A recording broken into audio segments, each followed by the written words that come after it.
নেই রাজ্যের বিভিন্ন বিধানসভায় বিজেপির পার্টি অফিসগুলিতে ক্ষোভ বিক্ষোভের ছবি সামনে আসছে। সেই একই চিত্র ধরা পড়ল নদিয়া জেলার রানাঘাটের জেলা পার্টি অফিসের সামনে। কৃষ্ণগঞ্জ বিধানসভার একাংশের কর্মী সমর্থকরা সেখানে বিক্ষোভ প্রদর্শন করেন। বিক্ষোভকারীদের মূল দাবি কৃষ্ণগঞ্জ বিধানসভায় ভূমিপূর্ত প্রার্থী দিতে হবে। বহিরাগত কোনো প্রার্থী তারা মেনে নেবেন না বলেই সাফ জানিয়ে দেন তারা। উল্লেখ্য, মতুয়া অধ্যুষিত এই কৃষ্ণগঞ্জ কেন্দ্রে স্থানীয় আবেগকে গুরুত্ব দেওয়ার দাবিতেই সরব হন কর্মীরা। এদিন বিক্ষোভে অংশগ্রহণকারীরা মতুয়া সম্প্রদায়ের ঐতিহ্যবাহী নিশান, ডঙ্কা ও কাঁসর নিয়ে জেলা পার্টি অফিসের সামনে জড়ো হন এবং স্লোগান তোলেন। তাদের দাবি দলীয় নেতৃত্ব দ্রুত প্রার্থী পুনর্নির্বাচন করুক, না হলে আন্দোলন আরো জোরদার হবে। আমরা কথা বলেছিলাম কৃষ্ণগঞ্জ যুব মোর্চার সভাপতি লিঙ্কন বিশ্বাসের সঙ্গে। বিস্তারিত জেনে নেব তার কাছ থেকে। রানাঘাট থেকে নীলরতন সমাজদারের রিপোর্ট, খবর বাংলা নিউজ। ভোজনরসিক সকলের জন্য এক দারুণ খবর নিয়ে আত্মপ্রকাশ ঘটতে চলেছে Chakdah coffee house and snacks corner. ঠিকানা চাকদহ রথতলা, ইন্দ্রপুরী স্টুডিওর ঠিক বিপরীতে।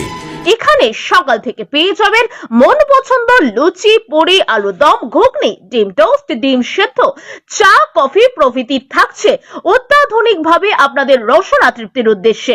সন্ধ্যা থেকে থাকছে চপ, কাটলেট, ডিমের টেবিল, ফিশ ফ্রাই, মাংসের চপ প্রভৃতি, শুধুমাত্র আপনাদের রসনা তৃপ্তির জন্য। দেখুন, অনেক সময় কি হয়, আমরা জেলার নেতারা যেটা ভাবে হয়তো মণ্ডলের নেতারা সেটা ভাবতে পারি না, কিংবা তাদের সঙ্গে আমাদের ম্যাচ করে না। আবার মণ্ডলের নেতাদের সঙ্গে আমাদের কর্মীদের ম্যাচ করে না। সে মতো জায়গায় দাঁড়িয়ে হয়তো জেলা নেতৃত্ব কিংবা রাজ্য নেতৃত্ব যেটা চেয়েছে সেটা কর্মীদের কাছে প্রত্যাশিত নয়, এই কারণেও হতে পারে। আর দ্বিতীয়ত, আমাদের যে এই বিধানসভায় আপনারা দেখেছেন বিগত বছরগুলোতে আমরা উপনির্বাচন পর্যন্ত এই বিধানসভায় জিতেছি। তো 2021 যে বিধানসভা ছিল সেখানেও আমাদের প্রার্থী আশিস কুমার বিশ্বাস 7,000 সামথিং ভোটে জিতেছে। এবারটাও আমরা জিতব। এই যে যেভাবে প্রার্থী পছন্দ হয়নি বলে আন্দোলনে নামছে, এই আন্দোলন শাসক দলের একটা বুমেরাং হয়ে যাবে না তো? একদমই না, এটা কখনোই না। কৃষ্ণগঞ্জের মাটি বিজেপির শক্ত ঘাটির মাটি, উর্বর মাটি। এখানে যেটা দেখতে পাচ্ছেন এটা আমরা 1-2 দিনের মধ্যেই প্রবলেমটা সলভ করে নেব। অলরেডি আমরা জেলা নেতৃত্বের সাথে কথা বলেছি, রাজ্য নেতৃত্বের সাথে কথা হয়েছে, কীভাবে এদেরকে সন্তুষ্ট করে আবার কাজে লাগানো যায়, সবাই একই ছাদের তলা রাখা যায়, সেটাই আমরা চেষ্টা করছি। আপনি এক জায়গার লোককে শান্ত করবেন, কিন্তু বিভিন্ন জায়গায় নদিয়ার বিভিন্ন জায়গায় প্রার্থী পছন্দ নিয়ে আন্দোলন করছে, কত জায়গায় শান্ত করবে? সব কিছুর একটা জায়গা থাকে, সব কিছু যে কোনো জিনিসের একটা জায়গা থাকে। তো আমাদের সংগঠনের ঊর্ধ্বে কোনো কিছু না, সংগঠন যেটা বলবে সেটাই করবে। এখন অনেক জায়গায় প্রার্থী দেওয়া হয়নি, কি মনে করছে? এখন হয়তো সেখানে যোগ্য ব্যক্তি খুঁজে পাওয়া হয়নি, কিংবা যেটা পাওয়া গেছে তাকে নিয়ে এখনো মানে যাচাই প্রক্রিয়া চলছে। আপনি কৃষ্ণগঞ্জ যুব মোর্চার সভাপতি, আপনার যে কনস্টিটিউশনটা রয়েছে, যে সমস্ত মানুষরা আন্দোলন করছে বা যারা আন্দোলন করেনি, ভোটের আগে ঠিক মুহূর্তে দাঁড়িয়ে কি বার্তা দেবেন আমাদের মাধ্যম দিয়ে?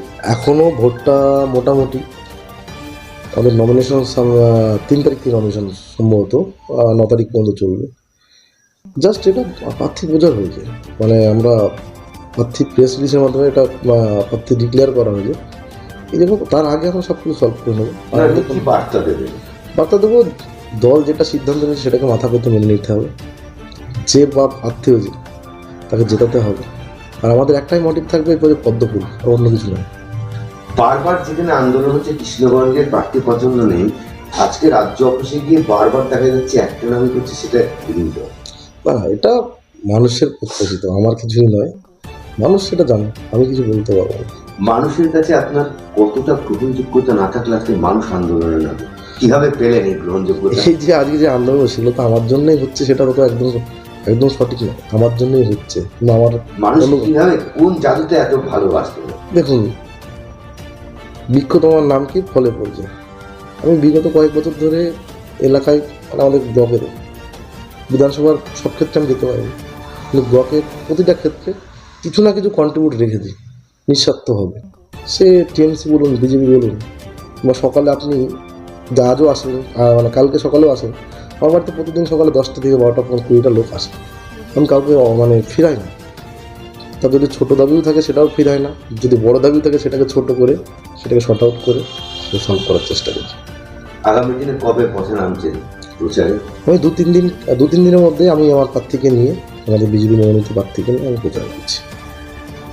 জেতার বিষয়ে কতটা আশা করেন? 100%, এখানে তো কোনো সংশয় নেই। যেটা হচ্ছে আমি তো আগেও বলছি যে যেটা হয়েছে এটা একটু মনোমালিন্য, আর কিছুই নয়। কর্মীদেরকে বুঝিয়ে নিয়ে আমরা ময়দানে নামতে পারলে টিএমসি এখান থেকে পালিয়ে যাবে। রাজ্যে এবার কত সিট পেতে পারেন? আমি আশাবাদী 180+ সিট আমরা পাচ্ছিলাম।